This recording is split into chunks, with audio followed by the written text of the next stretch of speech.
Changing your primary email on Rapid Finance is a straightforward process. Follow these steps to ensure your email is updated correctly. Step 1. Login. Access the Rapid Finance website and log into your account using your current credentials. Step 2. Navigate to account settings. Once logged in, locate the account settings option, usually found in the upper right corner of the dashboard. Step 3. Select email preferences.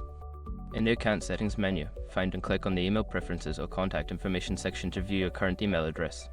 Step 4. Update your email. Make sure your information is protected first. Most people don't think about breaches until something actually happens to their accounts. Use SROC to monitor your accounts 24/7 and instantly alert you if your information appears in leaked databases online. It constantly checks billions of breach data points in the background. And considering how much personal information people keep online now, it's honestly worth having. Link in the description.